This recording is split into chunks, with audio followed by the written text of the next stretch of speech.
இயேசு கிறிஸ்துவின் இனிய நாமத்திலே உங்களுக்கு என் அன்பின் வாழ்த்துக்கள். இந்த நாளை காண செய்த தேவனுக்கு ஸ்தோத்திரம் உண்டாவதாக.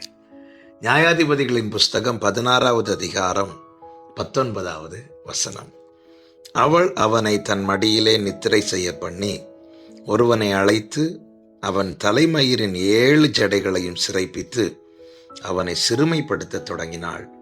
அவன் பலம் அவனை விட்டு நீங்கிற்று. கர்த்தருடைய பரிசுத்த நாமம் மகிமைப்படுவதாக. சிம்சோனை குறித்ததான காரியம். தெலீலாள் இடத்தில் போகிறான். பெலிஸ்தேர் ஏற்கனவே தெலீலாள் இடத்தில் சொல்லி இருக்கிறார்கள், அவனுடைய பலம் எதிலே இருக்கிறது என்பதை நீ அவனிடத்தில் கேட்டு அறிந்து எங்களுக்கு தெரியப்படுத்து என்று. பலமுறை சிம்சோன் மாற்றி மாற்றி சொன்னாலும் ஒரு சூழ்நிலையிலே தெலீலாள் இடத்திலே சொல்லிவிடுகிறான், என்னுடைய முடியில தான் இருக்கிறது, அது பிரதிஷ்டை பண்ணப்பட்டது, இன்னும் முடி வெட்டுறவனுடைய கத்தி என் தலையிலே படவில்லை என்று. சிம்சோனின் பலம் அவனுடைய தலை முடியில் இருப்பதை அறிந்து அவனை நித்திரை செய்ய பண்ணி அந்த முடியை வெட்டி விடுகிறார்கள்.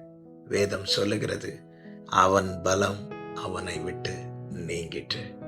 என கேட்கிற அன்பு சகோதரா சகோதரி, நம்முடைய பலத்தை நாம் இழக்க வேண்டும் என்பதுதான் சத்துருவின் பிரதான நோக்கமாயிருக்கிறது.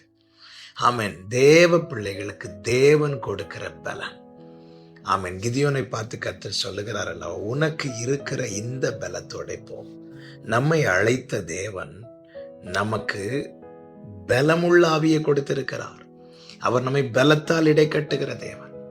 ஆபிரகாமுக்கு விசுவாசம் பலம். ஒவ்வொருவருக்கும் தேவன் ஒவ்வொன்றையும் பலமாய் கொடுத்திருக்கிறார். நம்மை பலப்படுத்துகிற கிறிஸ்து, இதை நாம் இழந்து போக வேண்டும் என்பதுதான் பிசாசின் தந்திரமாயிருக்கிறது. தேவன் எனக்கு தந்த பலத்தை நான் இழக்க வேண்டும், இது பிசாசின் தந்திரம். பாருங்கள், பேதுருவுக்கு கர்த்தர் கொடுத்த பலம் என்பது இயேசுவின் மேல் இருக்கிற நம்பிக்கை, இயேசுவின் மேல் இருக்கிற விசுவாசம். அதனாலதான் நீரே ஆனால் நானும் கடல்ல இறங்கி நடந்து வர எனக்கு சொல்லுங்கன்னு சொல்லும் போது ஆண்டவர் வா என்கிறார். அவன் இறங்கி நடக்கிறான்.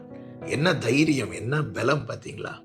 ஆனால் பிசாசு அதுல தான் கை வைக்க பார்க்கிறான். எனவேதான் இயேசு பேதுருவை பார்த்து சொல்லுகிறார், பிசாசு உன்னை சோதிக்க பெர்மிஷன் கேட்கிறான், நானும் உன் விசுவாசம் ஒளிந்து போகாதபடிக்கு. இப்போ பிசாசனுடைய நோக்கம் எதுல இருக்கிறது? பேதுருவின் பலம் எது? இயேசுவின் மேல இருக்கிற விசுவாசம். அதை ஒளிய பண்ண வேண்டும். நானும் உன் விசுவாசம் ஒளிந்து போகாதபடிக்கு உனக்காக வேண்டிக் கொண்டேன். இந்த நாளில என்னை கேட்கிற அன்பு சகோதரா சகோதரி, உன்னுடைய பலம் அதை ஒளிய பண்ணுவது பிசாசின் தந்திரமாய் இருக்கிறது. எனவே பிசாசுக்கு இடம் கூடாது. பிசாசின் தந்திரங்கள் நாம் அறியாதவைகள் அல்லவே. நம்மை சிறுமைப்படுத்தும்படி அவன் திறக்கிற விசாலமான வாசலுக்கு உட்படாதே. இந்த சிம்சோனுக்கு கர்த்தர் எவ்வளவோ கிருபை பாராட்டினார்.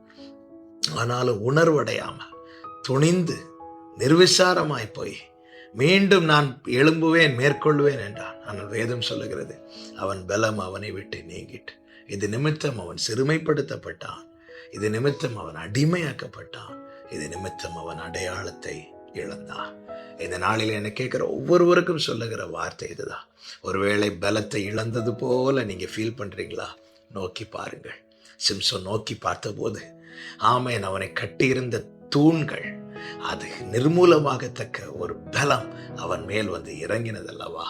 அவரை நோக்கி பாருங்கள். அவர் பலத்தால் இடை கட்டுகிறவராய் இருக்கிறார். இந்த நாளில கேட்கிற ஒவ்வொருவருக்கும் அன்பாய் சொல்லுகிற வார்த்தை இதுதான். உன் பலத்தை ஒளிந்து போக பண்ணும்படிக்கு சத்துரு காண்பிக்கிற விசாலமான வாசலுக்குள்ளே பிரவேசியாதபடி எச்சரிக்கையாயிரு. கர்த்தர் உன்னை ஆசீர்வதித்து உங்கள் ஒவ்வொருவரையும் பாதுகாப்பாராக. நல்ல தகப்பன், இந்த நாளிலே எங்களோடு பேசி உணர்த்து நம்முடைய கிருபைகளுக்காக ஸ்தோத்திரம். எங்களை பலனற்று போக பண்ணும்படி சத்துருவானவன் வைத்திருக்கிற விசாலமான வாசலுக்குள்ளே நாங்கள் பிரவேசியாமல் எங்களை நீர் பாதுகாக்கும்படி ஜெபிக்கிறோம். பலத்தில் உம்முடைய வல்லமையிலும் சத்துவத்திலும் பலன் கொண்டு திடமனதா இருக்க கர்த்தர் எங்களுக்கு கிருபை செய்யும். இயேசு கிறிஸ்துவின் நாமத்தில் பிதாவே, ஆமென்.